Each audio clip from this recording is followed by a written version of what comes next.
Bom, agora a gente vai falar um pouquinho, né, de álgebra de vetores, né, e alguns conceitos básicos aqui que a gente vai utilizar bastante aqui ao longo do curso, né.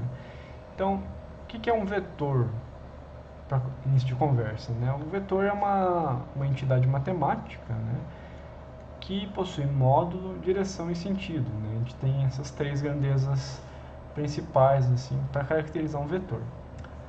E aqui embaixo eu estou mostrando uma representação matemática que a gente vai adotar aqui nas nossas soluções. Então, sempre que a gente estiver representando um vetor, a gente vai colocar uma flechinha aqui em cima da variável para indicar que aquela variável é um vetor não escalar. E a gente vai usar duas formas principais aqui para representar esses vetores, né? Uma na forma matricial, que é essa primeira aqui, né, onde a gente tem os componentes em x, y, z ao longo de uma coluna, né, dessa matriz, vx, vy, vz, por exemplo. Se você quiser imaginar algo mais físico, imagina que isso aqui é um vetor de velocidade, onde cada componente aqui está indicando para a gente qual que é o componente num dos eixos cartesianos aí. E outra forma equivalente de representar esse vetor é usando o que a gente chama de vetores unitários, né? I, J e K. Então, isso aqui é equivalente a Vxi mais Vyj mais Vzk, né? Esses vetores unitários aqui, eles ajudam a gente a escrever de uma forma mais resumida, né, os componentes, né, em cada um dos eixos ortogonais, né? Então, por que a gente chama esses vetores de vetores unitários? A gente vai ver isso mais para frente com mais cuidado, mas os vetores unitários eles têm módulo igual a 1, né? Por isso que eles têm esse nome, e eles auxiliam a gente a entender, né, como que é a representação de cada um vetor, né? O módulo de um vetor V qualquer, como eu estou representando aqui, né, pode ser dado por uma simples regra aí de Pitágoras, né? Você pode fazer a raiz da soma dos quadrados de cada um dos componentes, né? Então, raiz de vx quadrado mais vy quadrado mais vz quadrado é um módulo desse vetor. O que é um módulo de um vetor? O módulo do vetor é o comprimento daquela flechinha que você vai estar desenhando, por exemplo, no espaço cartesiano, né? Então, o módulo é essa cota aqui, né, é o comprimento desse vetor, dessa flechinha. A direção é dada aqui, por exemplo, por um ângulo, né, que esse vetor faz em relação a uma certa reta, né? Então, a direção é dada por esses ângulos, né? E o sentido é dado pela seta, né? A seta vai dizer se o sentido é para um lado ou para o outro, né? Então, a representação do vetor que a gente vai utilizar normalmente vai ser algo desse tipo aqui. A gente pode representar, obviamente, né, com aqueles três componentes cartesianos, mas existem outras formas de se representar vetores que a gente vai utilizar na disciplina também. Algumas operações vetoriais, né? Então, vamos considerar aquela representação com os vetores unitários I, J e K, né? E vamos considerar dois vetores diferentes aqui. Primeiro, estou chamando de P, que tem componentes Px, Py e Pz nos eixos x, y, z, né? Então, a gente tem Pxi mais Pyj mais Pzk.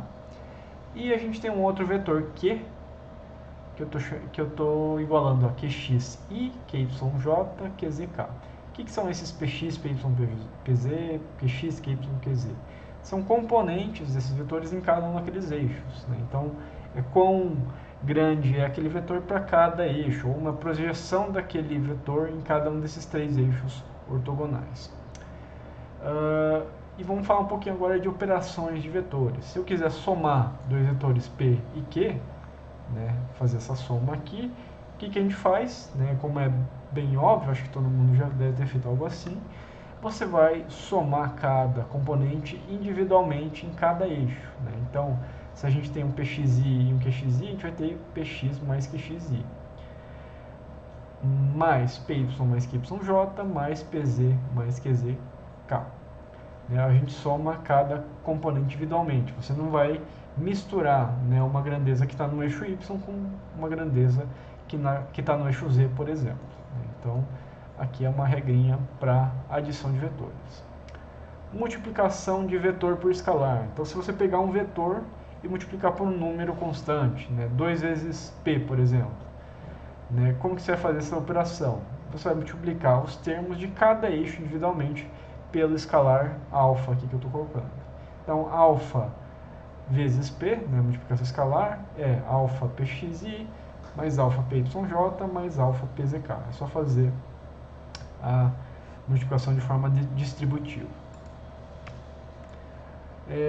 Quando a gente fala de vetores, a gente tem mais algumas operações de multiplicação, entre aspas, né?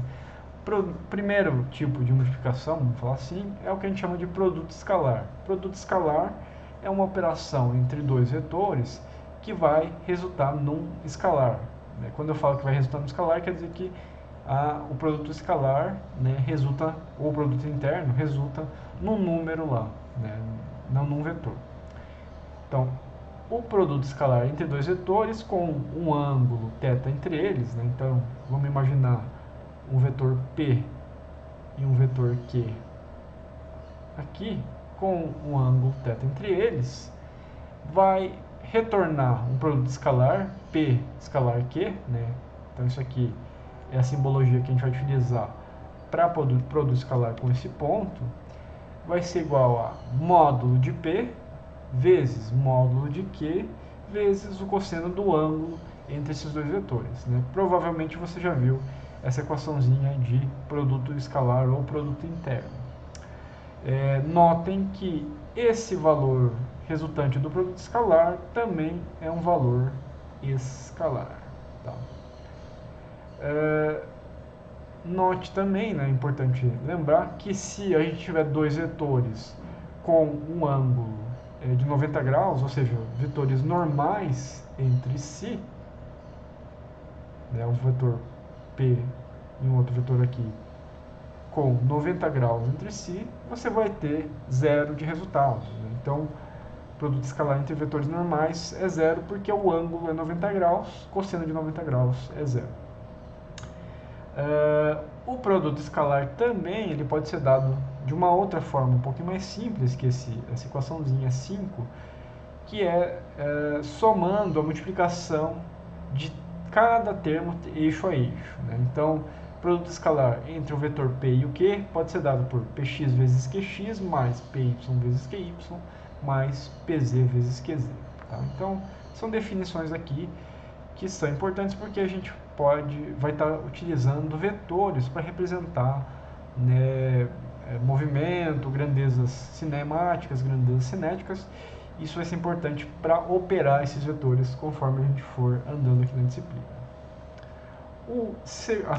A outra operação que a gente vai ver aqui entre vetores é o que a gente chama de produto vetorial. Né? O produto vetorial, né, entre dois vetores P e Q, com um ângulo θ entre eles, de novo, né? Então a gente está imaginando dois vetores aqui, P e Q, com um ângulo θ entre eles, retorna um vetor normal ao plano formado pelos mesmos, né? Então a gente vai ter como resultado do produto vetorial, a gente vai ter um outro vetor que ele vai ser normal ao plano formado por aqueles dois vetores, né? Então a gente tem um outro vetor aqui, que é o P vetorial Q, que é normal ao plano formado por P e Q. Né? Então, dois vetores formam um plano, né, como a gente já imaginaria, e o produto vetorial vai ser um outro vetor normal a esse plano, fora desse plano aqui, saindo daquele plano. A gente não vai se dedicar a provar, né, a equação disso, mas é possível provar que isso implica, né, que o produto vetorial entre dois vetores pode ser calculando montando uma matriz, né, com os componentes, né, em x, y e z desses dois vetores e calculando o seu determinante. Né. Então, com certeza, você já viu isso também. Né. É um atalho para calcular o produto vetorial, que particularmente eu acho mais simples. Né. Então, P vetorial Q é o determinante da matriz cuja primeira linha é formada pelos vetores unitários, I, J e K, Segunda linha é formada pelos componentes do primeiro vetor, né, do vetor P nesse caso. E a terceira linha é formada pelos componentes do vetor Q, que é x, qy, qz. O que você vai fazer aqui é calcular o determinante dessa matriz para achar então o produto vetorial, né? Então, se você fizer esse cálculo, a gente vai ter lá PYQZ em I, PZQX J em J, PXQY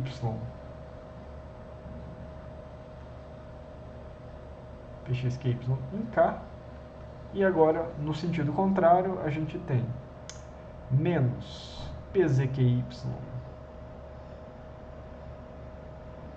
em I menos PXQZ em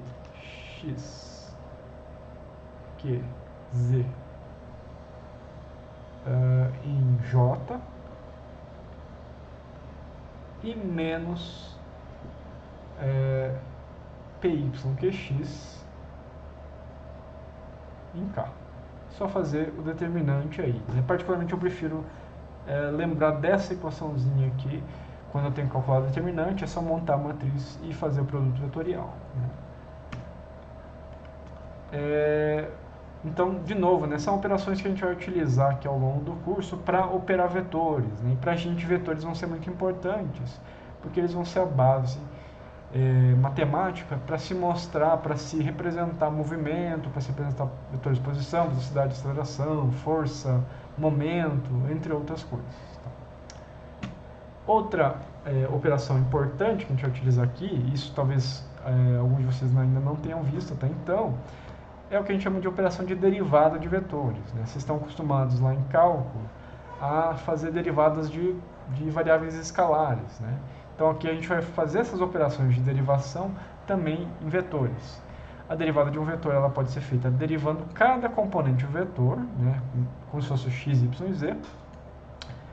Importante notar que em casos onde os vetores unitários i, j e k não rotacionarem, né, portanto, né, esses vetores são constantes, a derivada do vetor p, né, lembrando que o p é pxi mais pyj mais pzk, quando a gente derivar esse vetor aqui, dado que i, j e k não se movimenta, a gente vai ter dp dt, né, que é a representação de derivada aqui para a gente, vai ser dpx dti mais dpy dt j mais dpz dt k.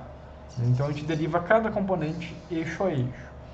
Por que eu falei que isso aqui é válido para o caso onde i, j e k não rotacionam? Caso i, j e k, caso os vetores unitários se movimentem no espaço ou no plano, esses vetores vão estar variando ao longo do tempo. O que isso implica? Implica que a gente vai ter derivadas desses vetores unitários. Então, em casos onde os vetores unitários rotacionam, tá, onde eles se movimentam, veremos que dp dt vai ser, então, a soma dessas derivadas dos componentes, mais os componentes vezes as derivadas em cada um daqueles eixos lá. Então, aqui tem um errozinho, né, mas seria px dy dt, py dj dt, pz dk dt. Então, em alguns casos, onde esses vetores unitários estão se movimentando, você vai ter que derivar esses vetores unitários também. Isso vai ter implicação lá para frente. Na maioria dos casos mais simples, ou onde a gente consegue fazer isso, a gente vai utilizar essa expressãozinha para derivar vetor. Quando a gente falar de sistemas móveis, aí, onde esses vetores unitários vão estar em movimento, pode ser importante derivar esses vetores unitários, né? Isso ainda pode parecer meio nebuloso para vocês, né? Mas a gente vai ver isso mais para frente, porque isso vai ser um pouco importante quando a gente analisar movimentos mais complexos. Então, assim como a gente tem derivação de vetores, a gente também tem integrais aí em cima de vetores.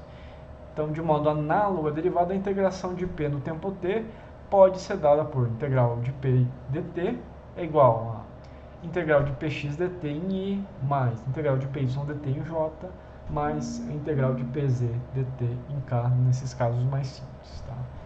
Então, aquelas mesmas regras que vocês já viram no cálculo, né, para fazer derivadas, para fazer integrais, né, de polinômios, de funções trigonométricas, todas aquelas regras, né, regra da cadeia, L'Hopital, tudo aquilo que vocês já estudaram para cálculo vai ser válido aqui, né?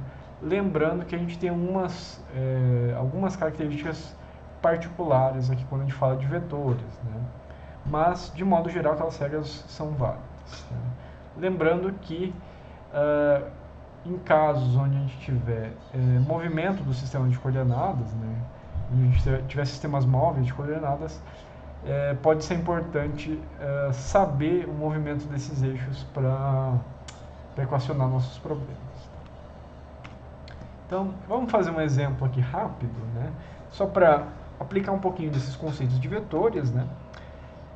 Onde a gente vai considerar um vetor posição x, tá? Que é dado aqui no nosso enunciado, né? E a gente vai calcular os vetores de velocidade e aceleração ao longo do tempo, certo? E o problema está pedindo também para ilustrar esses vetores graficamente para t igual a 0, t igual a 1 e t igual a 2 segundos. Né? Nosso vetor aqui tem uma expressão em função do tempo t, onde x é t ao cubo menos 5t quadrado ou i0. Né? Aqui está na representação matricial, mas a gente pode utilizar também a representação com vetores unitários sem problema. O que a gente observa aqui logo de cara? Né? Esse vetor posição, se tivesse, por exemplo, representando a posição de uma partícula, a gente teria movimento apenas no plano. Por quê? Porque o termo que está relacionado ao eixo z, ele é nulo, né? Ele não tem nada que mude aqui, né? Ele não é função do tempo, portanto, a gente pode imaginar, se você quiser observar isso aqui de forma mais física, que a gente tem apenas o movimento de uma partícula no plano. E a gente vai calcular aqui, né, os vetores de velocidade e aceleração também, né, para aqueles 3 tempos mostrados aqui no enunciado. Né? Exemplo simples, é só para ilustrar a aplicação de algumas regras que a gente acabou de ver aqui, né? E a gente vai fazer isso. Vou passar aqui para o nosso quadro, tá? Muitas vezes eu vou fazer isso, tá? Eu passo para uma outra tela aqui, onde onde eu posso interagir melhor aqui com vocês, tá? Em alguns casos eu vou fazer essa resolução em tempo real, em alguns casos mais simples eu já vou deixar a solução pronta e rabiscar só um pouco na tela para ajudar a interpretação. Então, nosso vetor x em função do tempo era t ao cubo menos 5t quadrado e 0. Isso aqui é equivalente, né, sem perda de informação nenhuma, a t ao cubo i menos 5t quadrado j mais 0k. Né? A gente não tem componente no eixo z nesse caso, como eu falei, é como se fosse um movimento de uma partícula no plano. Se eu quiser o vetor de velocidade, é só lembrar lá da física básica, da mecânica geral. Né? O vetor velocidade é a derivada do vetor de posição, dx dt aqui. Então a gente pode derivar o vetor x no tempo, e a gente vai ter o quê? 3t quadrado em x, menos 10t em y e 0 em z. Considerando, né, vou fazer um asterisco aqui, considerando que I, J e K são fixos, são parados, eles não rotacionam. Por que isso é importante? Porque, do contrário, a gente teria que derivar esses vetores também, e aí é uma outra história. Se eu quiser o vetor de aceleração, é só questão de eu derivar o vetor de velocidade, né? e a gente vai obter 6t menos 10 e 0. O que a gente observa nesse problema aqui, né? Posição varia ao longo do tempo, velocidade varia ao longo do tempo, a aceleração também varia ao longo do tempo. No eixo y, a aceleração ela é constante, né? Dá para notar aqui. Então, independente do tempo, a aceleração vai ser menos 10 metros por segundo quadrado, por exemplo, nesse eixo y, mas no eixo x ela varia. Tá? Por isso que a velocidade varia, né? E a posição varia também. A gente pode analisar esse problema, né, como se no eixo y a partícula estivesse em queda livre, lá com uma aceleração de menos 10 metros por segundo quadrado, né, fazendo um arredondamento bem grosseiro aí dessa aceleração. Vamos pegar essas três expressões aqui então e calcular agora quanto que é posição, velocidade e aceleração naqueles três tempos pedidos. Então, para t igual a 0, posição é 0, 0, 0, velocidade é 0, 0, 0 também, aceleração é 0, menos 10 e 0. Faço a mesma coisa para t igual a 1, para t igual a 2. Né? O que a gente observa de cara aqui? Né? A aceleração sempre vai ser constante no eixo y igual a menos 10, como a gente já observou na expressão. As demais grandezas, elas variam ao longo do tempo. Vamos olhar só para a posição aqui, né? A partícula ela começa na origem, em 0, 0, 0. Para t igual a 1, ela vai para 1 e menos 5. Né? Então, ela vai para posição positiva em x, negativa em y. Para t igual a 2, ela vai para uma posição positiva em x, mais negativa ainda em y. Certo?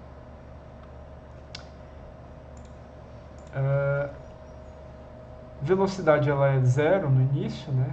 E ela vai para 1 menos 10, 0, e para 12 menos 20, 0. Né? E no eixo z a gente não tem nada variando. E a aceleração ela é 0 em x, menos 10 em y, 0 no início. Né?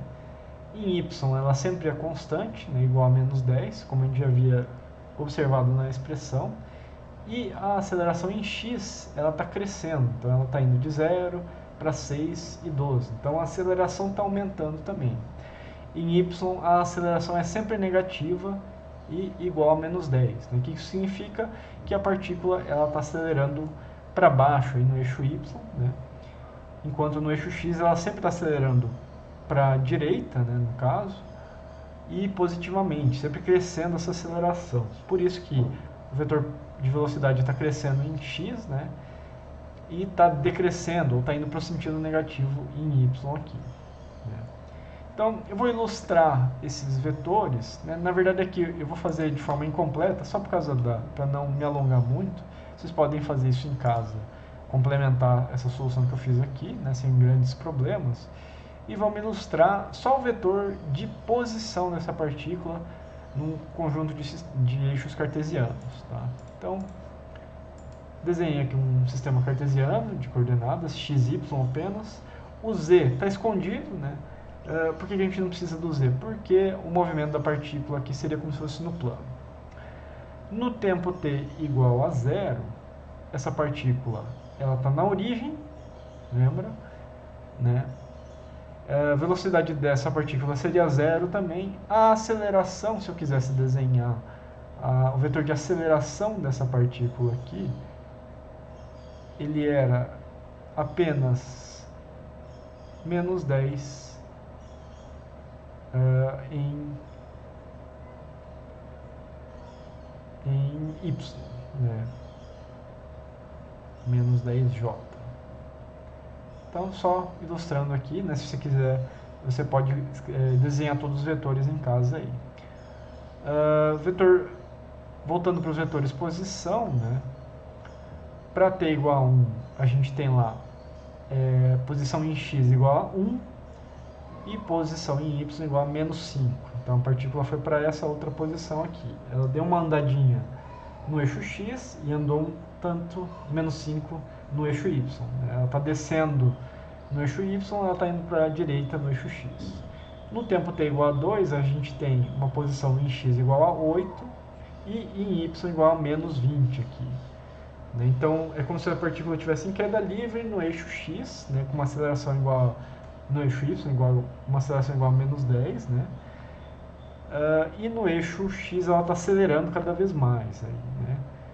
Então, se a gente olhasse essa partícula em termos de trajetória, a gente ia ver algo assim. Né? Ela está indo cada vez mais no eixo x, mas cada vez mais acelerando, em y ela está caindo como se fosse em queda livre com aceleração constante aqui. Né?